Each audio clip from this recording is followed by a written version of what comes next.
Kembali lagi bersama saya Johan di Jurnal Trading ID. Jadi pada kesempatan video kali ini saya akan membahas kembali untuk update dari pergerakan si DXY atau si indeks dolar ini. Nah, seperti yang kita ketahuinya selama satu minggu ini memang cukup banyak drama untuk si DXY ini atau si USD ini kalau kita perhatikan, mulai dari acara news ya, dari peririsan data news terus kemudian dari pergerakan harganya gitu kan. Banyak juga kalau kita perhatikan ya selama 2-3 hari ke belakang ini ya, itu pergerakannya tidak sesuai dengan hasil news yang dirilis ya, atau dari data yang dirilis dari si Amerika itu sendiri gitu. Jadi aturan seharusnya kalau kita perhatikan ya, di sini kita pergi ke bagian newsnya terlebih dahulu. Nah, ini untuk lihat-lihat news ya. Kalau kalian mau lengkapnya, kalian bisa langsung kunjungin aja di foreximf.com ya, atau bisa kalau kalian mau melalui apps juga bisa, yaitu di FXbook ya. Nah, tapi kalau misalkan kalian di PC ya, kalian bisa langsung kunjungin di foreximf.com, itu di bagian FRC trading, yaitu di economic calendarnya gitu. Nah, di sini cukup lengkap untuk news-newsnya, jadi tinggal di filter aja di sini. Nah, tinggal kalian pilih untuk bagian mana aja ya. Kemudian di sini saya hanya memilih untuk di bagian USD yang high risk-nya gitu. Nah, di sini kita perhatikan selama satu minggu ke belakang ya, atau selama satu minggu ini dari tanggal 3 April sampai tanggal 7 April 2023, itu si USD atau si DXY ini membukukan hasil rilis data yang memang kurang bagus, bahkan sangat buruk kalau kita perhatikan di sini. Forecastnya semua pada turun, bahkan untuk aktualnya itu di bawah forecastnya lagi gitu. Jadi dari previous di forecastkan turun, ternyata aktual lebih rendah lagi dari di forecastkan gitu. Nah, ini artinya secara ekonomi di Amerika sendiri itu sedang cukup terpuruk untuk minggu ini kalau kita perhatikan ya.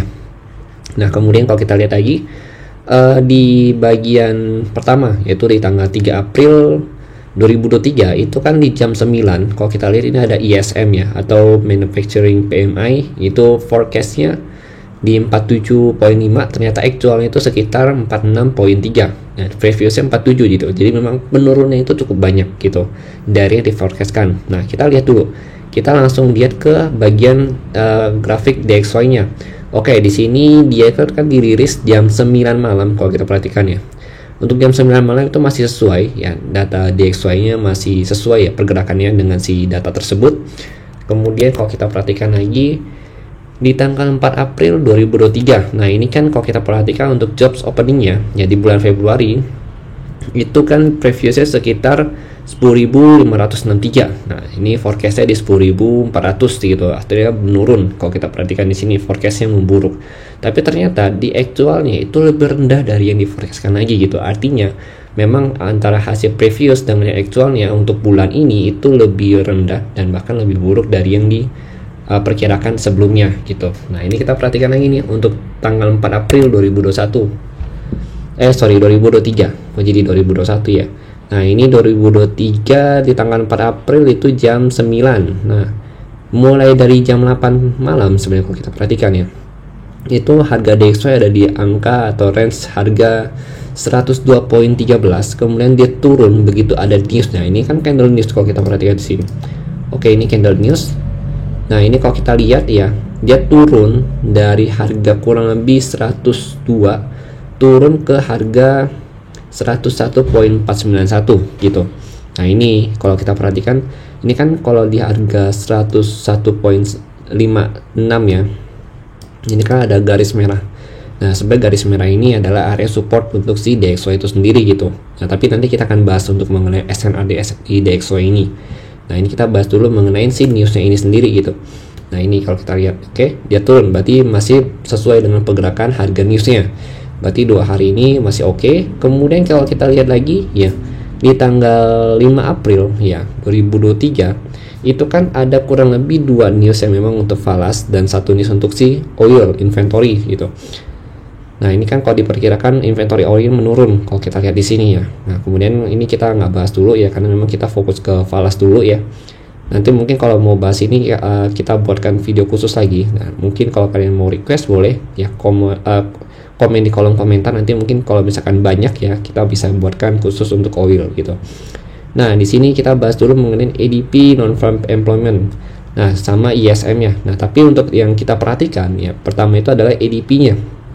Karena ADP ini seperti yang saya jelaskan juga pada saat live di hari Jumat kemarin tanggal 7 April ya, EDP ini adalah satu cerminan untuk si NFP-nya gitu.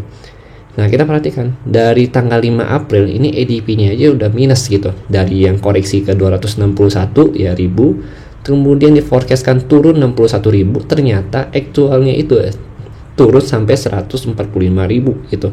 Artinya kan perbandingan dari si previous di 261 ke 145 ini kan cukup jomplang kalau kita perhatikan. Artinya dia hampir turun ya sekitar 50% dari si bulan kemarin gitu.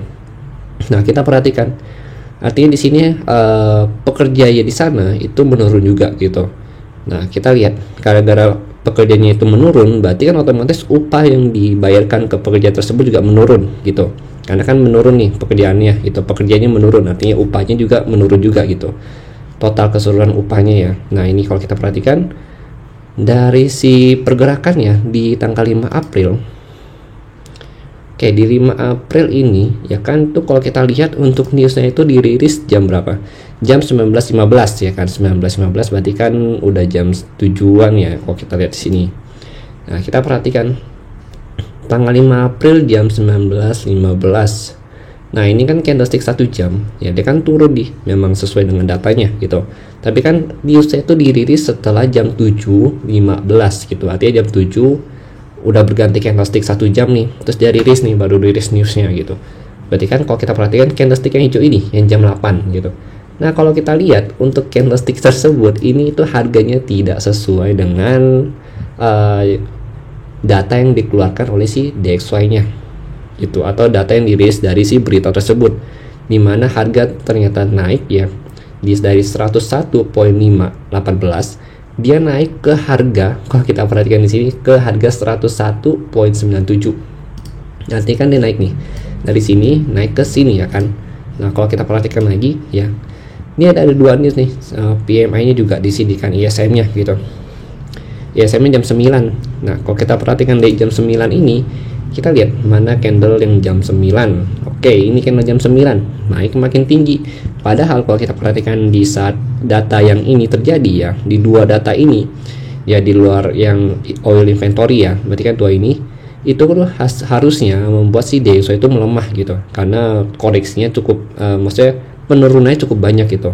Bahkan dari 55 pun ya untuk si ISM-nya ini ya, dari 55.1 untuk bulan kemarin dia turun ya, bahkan jauh di bawah perkiraan mereka, yaitu di 51.2. Berarti kan seharusnya kalau di sini kita harusnya ya si DXY itu berhasil break dari si support ini gitu. DXY harusnya berhasil break dari support ini, tapi nyatanya si DXY ini nggak break dari support ini, dia malah naik lagi, lanjut ya, naik sampai kurang lebih tertinggi nih kalau kita perhatikan di 102.28 gitu. Oke, kita lanjut dulu. Kita ke hari Kamis. Nah, di hari Kamis tanggal 6 April 2023 ya, di sini ada initial jobless claim. Oke, ini klaim pengangguran sebenarnya kalau kita perhatikan ya di minggu pertama ya. Oke, jadi kita lihat untuk previousnya itu sekitar 246, kemudian forecastnya itu sekitar 200 ya. Nah, di sini kalau kita lihat lagi 228. Nah, ini kan untuk klaim pengangguran pertama kali gitu kalau di Amerika sendiri gitu.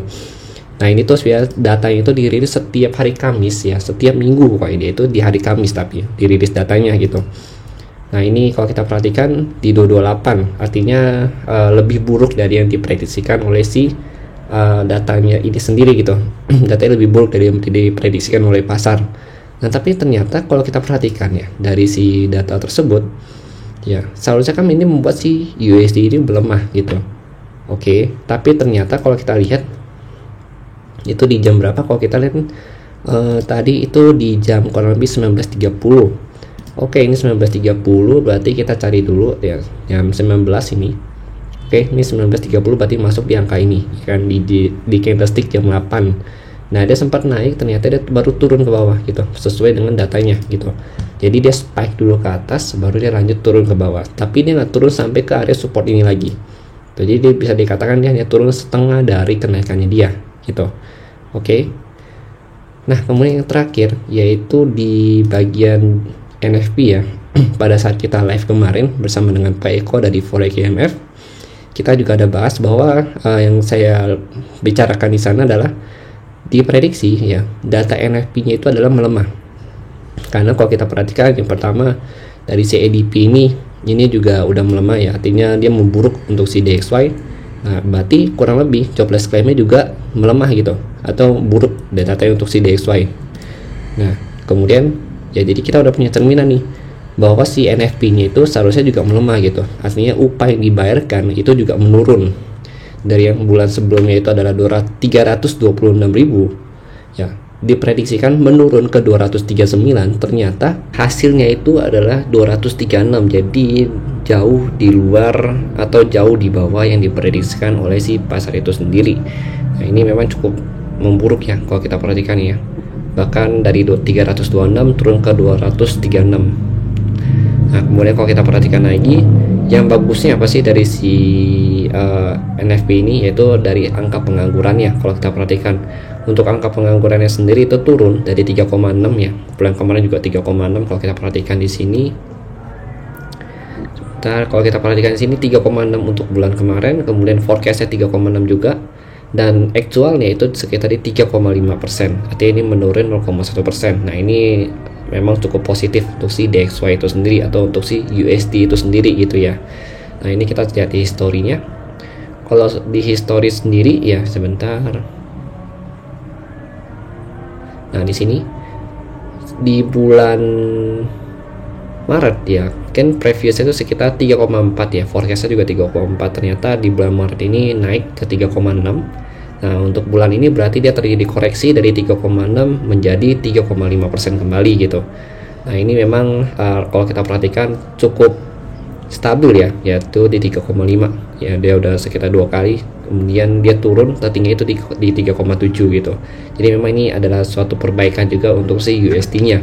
Walaupun kalau kita perhatikan dari NFP ini itu dia harganya cukup minus untuk si US dollar. Jadi memang kalau kita lihat secara keseluruhan si DXY ini mengantongin data yang mix ya. Artinya ada yang good for DXY atau good for USD, kemudian ada juga yang bad for DXY ataupun bad for USD itu sendiri.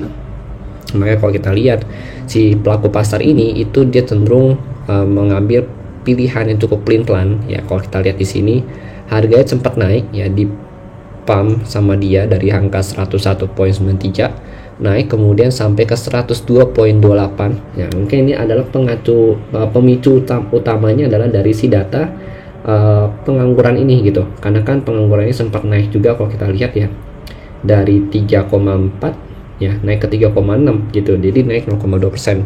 Ini kenaikan cukup banyak untuk angka penganggurannya di Amerika sendiri gitu. Nah, ini berarti kan bulan ini koreksi nih dari 0,3 dari 3,6% turun ke 3,5%. Jadi itu adalah acuan pertama yang dilihat oleh si pelaku pasar. Nah, setelah itu dia baru ikuti sentimen lagi nih untuk si NFP-nya.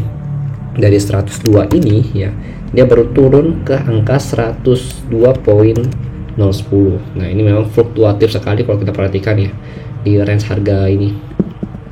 Ya, cukup fluktuatif sih kalau kita perhatikan di sini gitu. Kenaikan dan juga penurunannya gitu. Jadi memang sempat terjadi anomali. Sebenarnya nggak anomali juga, karena memang datanya itu mix gitu. Artinya ada satu yang bagus, ada satu juga yang tidak bagus gitu. Jadi pergerakannya cenderung juga sideways atau cenderung mix juga untuk si DXY ini sendiri. Oke, jadi mungkin itu sih yang ingin saya jelaskan untuk si news DXY ini sendiri. Tapi overall kalau kita perhatikan, memang si DXY ini membukukan performa yang kurang bagus untuk 1 minggu ke belakang ini gitu. Nah, harapan kita untuk minggu depan ya memang lebih terarah untuk si USD ini supaya kita juga tradingnya lebih mudah nantinya gitu. Oke, nanti kita akan lanjut dengan pembahasan analisa teknikal ya. Kita akan membahas mengenai SNR yang ada di DXY, juga pergerakan yang akan terjadi ya, kemungkinan besar terjadi di dalam DXY untuk minggu depan. Ya, berserta dengan SNR yang kemungkinan besar akan dicapai oleh si oleh si DXY ini sendiri. Oke. Jadi sekian untuk penjelasan mengenai news di DXY ini sendiri. Terima kasih, dan kalau misalkan kalian suka dengan video ini, jangan lupa di like dan juga subscribe channel YouTube Juno Trading ID ya. Dan bagikan juga video ini jika kalian suka ke teman-teman kalian yang membutuhkan ya penjelasan mengenai si DXY minggu kemarin gitu. Oke, jadi mungkin sekian penjelasan dari saya.